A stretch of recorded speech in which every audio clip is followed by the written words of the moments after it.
यदि आप भी उन चुनिंदा लोगों में से एक हो जिसने इस अमेजिंग शो को अपनी टीवी में देखकर खूब एंजॉय किया है, तो कांग्रेचुलेशंस, आज आप इस सीरीज से जुड़ी सभी धुंधली यादों को ताजा करने वाले हो। बट यदि आपको पता ही नहीं कि स्लग टेरा नाम का कोई शो एग्जिस्ट भी करता है, तो इस वीडियो में आप स्लग टेरा के बारे में A to Z सब कुछ जान जाओगे।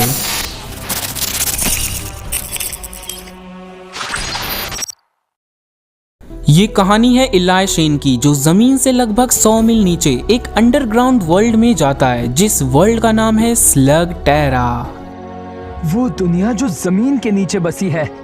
आखिर मैं यहाँ पहुँच गया। इस दुनिया में कुछ छोटे छोटे जीव पाए जाते हैं जिनमें कुछ एलिमेंटल सुपर पावर्स होते हैं और लोग इन्हें स्लग्स कहते हैं। कहानी बहुत सिंपल है। डॉक्टर ब्लैक इस कहानी का विलन है, जो सारे स्लग्स को अपने साइंटिफिक फॉर्मूले से घूल्स में बदलकर पूरे स्लग टेरा में अपनी हुकूमत जमाना चाहता है। और इलाय शेन इस कहानी का हीरो है, जो पैदा ही डॉक्टर ब्लैक को रोकने के लिए हुआ था। एंड वही होता है, इलाय शेन और उसके कुछ फ्रेंड्स डॉक्टर ब्लैक को रोकने निकल पड़ते हैं। यदि आप इलाय शेन के फ्रेंड्स को भूल गए हो, तो ये है कॉड, अपने टाइम का बेस्ट मैकेनिक, ये है प्रोंटो एंड ये है ट्रिक्सी, अपने टाइम की नंबर 1 व्लॉगर। ये उन शोज की लिस्ट है जिसे नर्ड कॉर्प्स एंटरटेनमेंट ने क्रिएट किया है। और एक फन फैक्ट यदि आपको पता ना हो, तो ये जो हॉट व्हील्स बैटल फोर्स 5 नाम का एक शो है ना, इसमें भी इसका मेन कैरेक्टर स्लग टेरा के मेन कैरेक्टर के जैसे ही एक अलग दुनिया में पहुंच जाता है, जहां से उसकी आगे की एडवेंचर्स शुरू होती हैं। तो यदि आप स्पोर्ट्स प्लस एक्शन प्रेमी हो, तो इस सीरीज को आप YouTube पर ही हिंदी में देख सकते हो। हिंदी चाहे वो हॉट व्हील्स बैटल फोर्स 5 हो, मैक्स स्टील, स्टॉर्म हॉक्स या फिर स्लग टेरा, इन सभी एनिमेशन सीरीज को देखकर ये कहा जा सकता है कि नर्ड कॉर्प्स एंटरटेनमेंट को एक्शन कुछ ज्यादा ही पसंद है। और action, adventure and science fiction का तगड़ा कॉम्बिनेशन स्लग टेरा तो एक वक्त लोगों के बीच इतना पॉपुलर हुआ था कि मेरे जैसे जितने लोगों ने भी इसे अपने टीवी में देखा होगा, वो इसे आज तक भुला नहीं पाए होंगे। तो चलो ना, जानते हैं इस अमेजिंग शो की A से लेकर Z तक की पूरी कहानी। Slugterra the backstory. ये है स्लग टेरा के क्रिएटर आसाफ एस फिप्के। इनका जन्म साल 1970 में नॉर्थ अमेरिका के एक कंट्री कनाडा में हुआ था। क्योंकि इनके फादर टीवी शोज के बिजनेस से जुड़े हुए थे, इसीलिए आसाफ फिप्के ने बचपन में ही कुछ टीवी शोज में एज अ चाइल्ड एक्टर काम किया। उन्होंने अपनी कॉलेज की पढ़ाई यूनिवर्सिटी ऑफ ब्रिटिश कोलंबिया में शुरू तो की, पर बीच में ही उसे ड्रॉप कर दिया, काहे की फिल्म एंड एनिमेशन की दुनिया उनके दिलो दिमाग पर हावी हो चुकी थी। एंड मिस्टर फिप्के अपना कॉलेज छोड़कर निकल पड़े कंप्यूटर एनिमेशन सीखने। इधर उधर भटकने के बाद वो पहुंचे वैनक्यूवर फिल्म स्कूल के द्वार पर, जहां से उन्होंने कंप्यूटर एनिमेशन करना सीखा। यदि आपको नहीं पता तो बता दूं कि हैंड ड्रॉन एनिमेशंस तो बहुत पहले से बनते आ ही रहे थे, पर मेन फ्रेम स्टूडियो ने दुनिया की सबसे पहली fully CGI animated TV series reboot को बनाया। यही नहीं, आगे चलकर मेन फ्रेम स्टूडियो ने ढेर सारे पॉपुलर शोज को प्रोड्यूस किया या फिर उसके प्रोडक्शन में थोड़ा बहुत जुड़े हुए थे, जिनमें ReBoot, Beast Wars, Transformers, Max Steel, Spiderman the new animated series, Phineas and Ferb, Bob the Builder, Barbie Dream House Adventures जैसे और भी कई शोज शामिल हैं। मेन फ्रेम स्टूडियोज का मिस्टर फिप्के से क्या ताल्लुक? तो ताल्लुक ये है कि कंप्यूटर एनिमेशन सीखने के बाद मिस्टर फिप्के ने as an employee Mainframe Studios join किया, जहां पर उन्हें एक producer and supervising production designer के पोस्ट पर नियुक्त किया गया। और ये जो मैंने आपको पूरी लिस्ट बताई है ना, इन सब के प्रोडक्शन में मिस्टर फिप्के शामिल थे।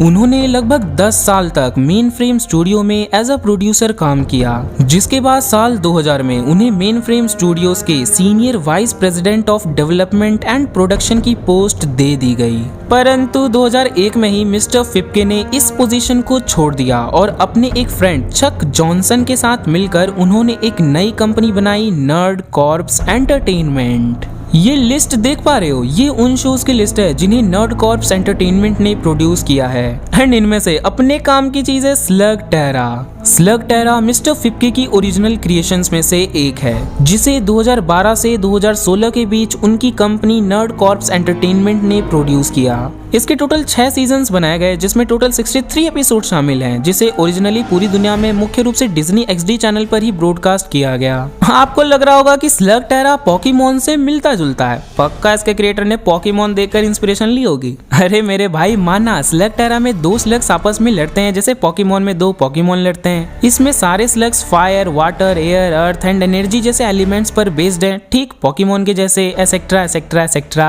पर मेरे भाई ये शो मिस्टर फिप्के ने किसी दूसरे शोज को देखकर कभी बनाया ही नहीं, ये उनका खुद का आइडिया था। 2014 में एक इंटरव्यू में आसफ फिप्के से पूछा गया कि उन्हें स्लगटेरा बनाने का आइडिया कैसे आया, क्या उन्हें किसी टॉय कंपनी ने कोई चुनौती दी थी ऐसा शो बनाने के लिए, या क्या कहानी क्या है स्लगटेरा के क्रिएशन की। तो मिस्टर फिप्के ने कहा कि a challenge from a toy company. No, असल में हमने बहुत सारे बॉय सेक्शन शोज में काम किए हैं एंड उन्हीं कुछ एक्सपीरियंसेस के बेस पर मुझे स्लगटेरा का आइडिया आया था। हाँ, इस आइडिया के एक पार्ट में टॉय कंपनीज का कुछ योगदान माना जा सकता है, क्योंकि टॉय कंपनीज मानती थी कि हम किसी भी हालत में गन्स बनाकर नहीं बेच सकते, क्योंकि टॉय गन्स भला कोई क्यों ही खरीदेगा। एंड तब जाकर मैंने अपने खुद के एक कार्टून सीरीज के लिए ब्रेनस्टॉर्मिंग की कि क्या हो अगर मैं अपने इस शो में गन्स को एज अ लॉन्च पैड दिखाऊं, जिसमें से कुछ शूट किया जाए और जिसे शूट किया जाए वो गन चलाने वाले का एक फ्रेंड ही हो। और एंड में मैंने इस कॉन्सेप्ट के साथ एक शो बना भी दिया जो कि ऑब्वियसली स्लगटेरा है। सो या यहीं से मेरा पूरा आइडिया आया, क्योंकि मेरा पूरा करियर बॉय सेक्शन शोज बनाने में ही लग गया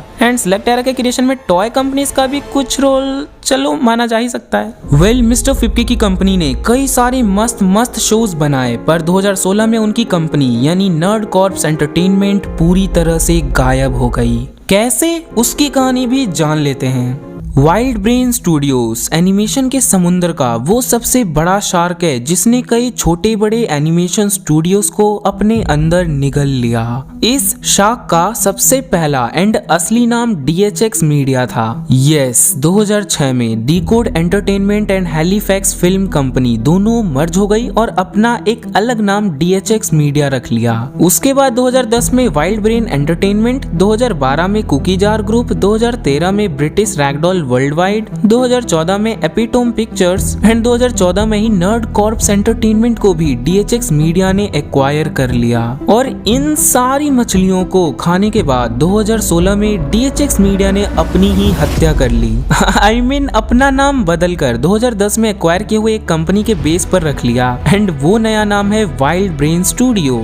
तो ये थी एक छोटी सी कहानी एक बड़े से शार्क की। वेल, 2014 में DHX मीडिया ने नर्ड कॉर्प्स एंटरटेनमेंट को खरीदकर उसके नाम के साथ DHX लगाकर उसका नया नाम DHX नर्ड कॉर्प्स एंटरटेनमेंट कर दिया था। लेकिन क्या ही फायदा, आगे चलकर नर्ड कॉर्प्स एंटरटेनमेंट के नाम का अस्तित्व मिटाकर इसका कॉमन नाम वाइल्ड ब्रेन स्टूडियो से ही रख दिया गया और उसी दिन नर्ड कॉर्प्स एंटरटेनमेंट का स्वाहा हो गया। वेल, नर्ड कॉर्प्स एंटरटेनमेंट ने हमें स्लगटेरा तो दिया ही, उसके साथ साथ स्लगी सोर्ट्स भी दिए। स्लगी सोर्ट्स 1 से 2 मिनट के एपिसोड होते थे जिसमें स्लग्स खाली समय में क्या एक्टिविटी करते हैं वो सब दिखाया जाता है। एंड गुड न्यूज, ये सारे एपिसोड्स यूट्यूब पर फ्री में अवेलेबल हैं जिन्हें आप देख सकते हो। वैसे साल 2019 में वाइल्ड ब्रेन ने अपने सभी शोज को टीवी की जगह ऑनलाइन प्लेटफॉर्म्स जैसे Amazon प्राइम और नेटफ्लिक्स पर स्ट्रीम करना शुरू कर दिया। ये उनका ऑडियंस बिहेवियर को एनालाइज करने के बाद का एक नया स्ट्रेटेजी था। इसीलिए वाइल्ड ब्रेन के काफी सारे ऐसे शोज हैं जो टीवी पर आने तो बंद हो गए हैं पर OTT प्लेटफॉर्म्स पर वो जरूर स्ट्रीम हो रहे हैं। और क्योंकि स्लगटेरा भी अब वाइल्ड ब्रेन की प्रॉपर्टी है, इसलिए स्लगटेरा को भी नेटफ्लिक्स पर स्ट्रीम किया जा रहा है। स्लगटेरा इन इंडिया साल 2012 में स्लगटेरा कनाडा में रिलीज किया गया, जिसके 1 साल बाद यानी 2013 में इसे इंडिया में भी रिलीज किया गया। मजे की बात ये, स्लगटेरा और पोकेमोन को देखकर हम इंडियंस को दोनों शोज एक जैसे लगने लगते हैं, जिसका रीजन उनके कॉन्सेप्ट में सिमिलैरिटी तो है ही, उसके साथ साथ उनका हिंदी डब वर्जन भी है, क्योंकि ऐश केचम और इलाई शेन दोनों अपने शोज में मेन कैरेक्टर्स हैं और उन्हें एक ही शख्स ने अपनी हिंदी आवाज दी है और वो है नचिकेत दिगहेसर। ट्रिक्सी को अपनी हिंदी वॉइस दी है परिग्ना पांड्या शाह ने, जो ग्वेन टेनिसन को भी अपनी आवाज दे चुकी हैं। एंड बाकी सभी डबिंग आर्टिस्ट की लिस्ट आप मेरे वेबसाइट www.animationvibes.com पर जाकर देख सकते हो। 2013 में जब स्लगटेरा इंडिया में रिलीज हुआ तब इसे हंगामा चैनल पर एयर किया गया। इसके टोटल है तो 6 सीजन्स, बट इंडिया में सिर्फ 3 सीजन्स को ही हिंदी में डब किया गया, जिसमें टोटल 39 एपिसोड शामिल हैं। वेल, बाद में स्लगटेरा को डिज्नी XD चैनल पर भी दिखाया गया। Why Slugterra got cancelled? तो स्लगटेरा के सीरीज को कैंसिल क्यों कर दिया गया? Due to low TRP? ना, हो ही नहीं सकता। Due to low profits? क्या बात कर रहे हो, प्रॉफिट्स तो इसके animation series, toys and games से अभी भी हो रहे हैं। सिंपली बताऊं तो स्लग टेरा के एनिमेशन सीरीज का काम अब खत्म हो चुका।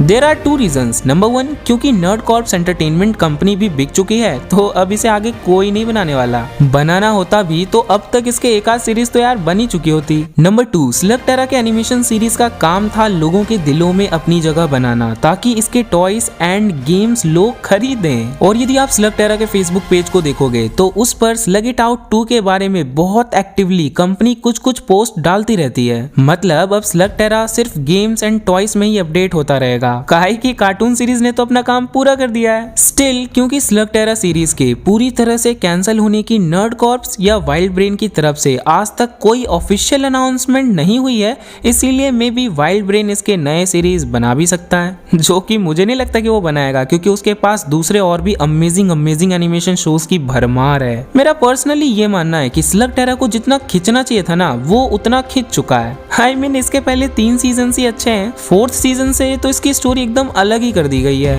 यदि आपने अभी तक इसको नहीं देखा है तो आप इसके पहले 3 सीजन जरूर देखना। और देखने का जुगाड़ तो मेरे टेलीग्राम चैनल पर मिल ही जाएगा, जिसे आप डिस्क्रिप्शन में दिए गए लिंक पर क्लिक करके ज्वाइन कर सकते हो।